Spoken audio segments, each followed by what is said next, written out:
হে everyone, মৌসুমী শর্মা পেজে তোমাদের সবাইকে আরও একবার স্বাগত। তো আমার ক্যাপশন দেখে তো বুঝতেই পারছো, তো আমি বাড়িতে বসে কিভাবে দোকানের মতন ভেজ মোমো বানাবো সেটারই একটা রেসিপি তোমাদের সাথে শেয়ার করব। মোমো বানানোর জন্য আমি বাঁধাকপি ইউজ করছি। তো বাঁধাকপিটাকে প্রথমে মিহি করে কেটে নিতে হবে। মিহি করার জন্য প্রথমে বড় বড় করে কেটে তারপর গ্লাস দিয়ে এরকমভাবে করলে মিহি হয়ে যায়। এবার এই যে নুনটা দিয়ে দিতে হবে। নুন দিয়ে কী হবে? নুন দিয়ে জল বের করতে লাগবে। এটা মাখানোর পর তারপরে ঢাইকে সাইডে দিতে লাগে যাতে জলটা বের হবে। আর যখন ওইটা হয়ে যাবে তারপর আমরা পুরো একদম চিপে সব জল বের করে শুধু বাঁধাকপিটা বের করবো। এই পেঁয়াজটা কুচি কুচি করে কাটতে হয়। বউকে বলেছিলাম একটা মেশিন আনো, কুচি কুচি কাটার আনে নাই। আমাকে কষ্ট করে চোখে জল ফেলে আমাকে পুরো পেঁয়াজটা কুচি কুচি করতে হচ্ছে। আর আদাও লাগছে, সেটাকে ভালো করে ছাড়িয়ে হামল দিস্তাতে একটু থেতো করে নিতে হবে। তারপরে যেই বাঁধাকপিটা নুন দিয়ে মাখা ছিল সেটাকে এরকম ভালো করে চিপে ওই জলটা বেরোবে সেই জলটা বার করে নিতে হয়, একদম যেন শুকনা থাকে।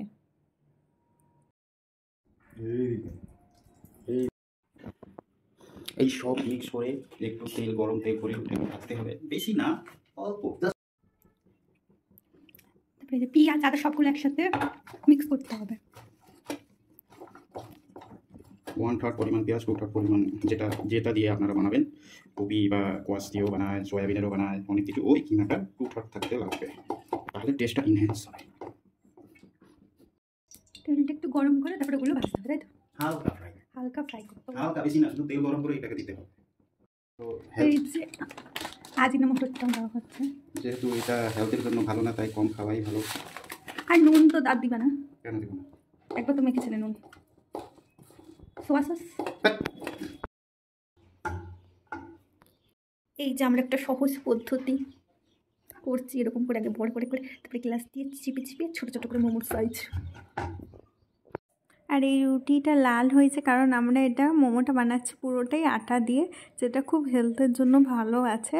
আমরা ময়দা একটু ইউজ করিনি, তার জন্য এটা একটু লাল লাল দেখাচ্ছে। আর হওয়ার পরও মোমোটা একটু লাল লালই হয়েছিল। আর আটার মাখার পদ্ধতিটা হচ্ছে আটার মধ্যে একটু সামান্য লবণ দিয়ে আর সামান্য রিফাইন তেল দিয়ে ঠান্ডা জল দিয়ে একটু টাইট করে মাখতে হবে, যেন বেশি নরম না হয়। তারপর পুরটাকে ভরে যে যেরকম শেপে বা ডিজাইনে বানাবে সেটা তার ব্যাপার।